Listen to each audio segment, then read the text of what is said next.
Welcome everyone, and thank you for tuning into this Diecast Emporium review.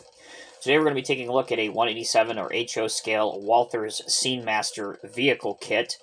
This is the Cornerstone Walthers Kalmar Container Crane. The item number is 933-3109.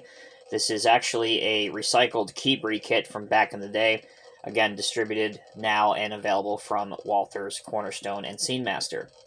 So if you've never seen one of these vehicles in the real world, basically if you live near or perhaps you've been to a shipping yard, you will see these all over the place. And basically what these vehicles are used for is they move containers from ships to trucks and vice versa. They come in a wide variety of configurations. This kit actually comes with a forklift configuration as you see it configured here. But they also come with spreader bars, like this, which you'll see in a minute. And then also different configurations based on size of containers or size of trailers, whatever that they are needing to be used for. So the prototype that you see here is based off of a piece of equipment by the manufacturer or OEM Kalmar, which you will see in large terminals and intermodal yards. As for assembling this, it was pretty fun and simple to do. I really only had a couple issues with trying to figure out where some of the pieces went because the directions were not very specific.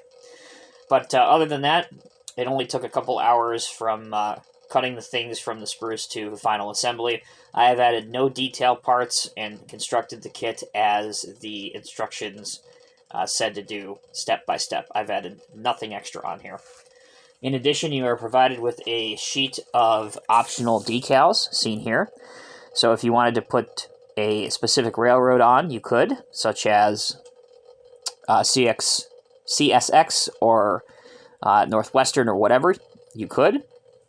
Or you could label it as, like Kalmar, straight from the OEM if you wanted to. I probably will put Kalmar on this at some point, but just wanted to show you all the decals while they are there. Here is the box that the model comes in, the Walthers Kalmar Crane. You can see I paid about $27 for mine, and the picture in the background is pretty nice, showing a small intermodal yard with the machine loading a container onto a truck from a ship. All right, so let's take a look at the model up close, and then we'll take a look at its functionality. So you can see that there are 3 tires on the front on each side for a total of 6, and then 1 on each side at the rear. So that is 8 in total. Here are the forks. They can be raised all the way up, and then the section extends as well. The cab is on the right side of the vehicle. There is an exhaust on the left side. It is important to note that everything, including the wheels, are plastic. And also, if you listen, you are provided some ball bearings for ballast and weight. So if you have some heavier containers, you can offset the weight of those by adding the ball bearings for some weight and ballast. You can also put a figure in the cab if you have one. I chose to just glue mine down. And you're also provided a beacon light up on top, which you see right here. Okay, that's the crane and how it looks and how you assemble it. Let's go ahead now and transition to functionality so you can see what this model can do once it has been built. Okay, so we have our model ready to show you some of its functionality. And again, because everything is plastic, you want to be a little bit careful. Obviously, you can inadvertently break something on here very, very easily. But basically, the fork mechanism works like this. You can lower it and slightly angle it if you want. Or, of course, you could raise it. Mine will go all the way up to here. So hopefully that is in the frame. You can see that. Let's put it back down now. And it will go low enough where it sits flush with the ground, as you can see there. Okay, let's add our spreader bar piece on to pick up a container. And to do that, you drive the forks into these 2 pieces here, so you line those up. Lift up our forks just a little bit. There we go. And drive our forks into those. Make sure they're nice and secure. Gonna lift it up. Okay, so if you had a bigger container, you could extend these sides out so that it would lock onto, let's say, a 53-foot container, or maybe a 40-foot container, or really whatever you needed. And there are small lock-on points under here that it will securely pick up a plastic container, either from a train car or a truck, or even a small boat, if you had like a loading ramp built up to it. So that's really cool that that functions well.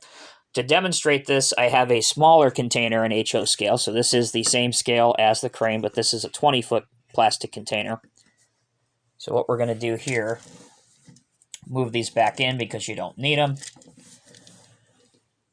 Our container crane would then drive over to it. He would lower his forks down and lock on to the container. So make sure that we will do that now. Lock onto both sides. Again, not totally perfectly even, but for sake of the video, you can see that it is locked on. So now we will raise this up. Don't need to go that high. I would say that's probably acceptable. But as you can see, because I now have the ballast in the back with those ball bearings, you can see that it actually does hold the weight of the container without it flopping over frontwards.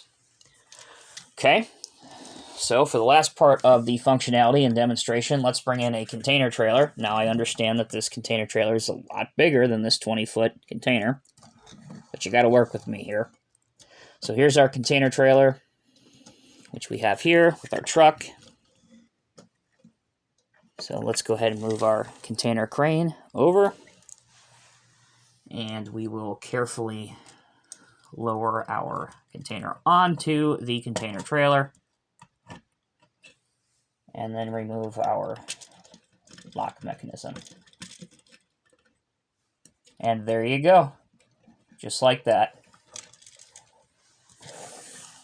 So overall, this kit by originally Kibri, now rebranded with Walthers and SceneMaster, is a must-own if you have a intermodal yard on your HO scale layout, or if you like this type of heavy equipment, this type of machinery in general. It is a really fun build to do. Like I said, the directions for the most part are pretty easy to follow. Here they are. Everything is labeled with numbers on the front sheet. On the back, it tells you in illicit detail, what to glue, what not to glue. There are, as I mentioned during the introduction, there are only a few parts of this instruction sheet that are a little bit misleading and maybe potentially a little bit confusing. But other than that, it goes together quite well, and it makes an excellent addition to your railroad or your HO scale heavy equipment collection. As always, I'm Tommy with Diecast Emporium. Thank you all so very much for watching. If you liked this video, please leave a like and comment below. If you are new here, please take the 5 seconds and hit the subscribe button. It greatly helps us out with the with the growth of the channel, and it helps you as well because that means you never miss an upload on this channel. Thank you all so much again for watching. Until next time, take care, be well. I'll see you in the next review.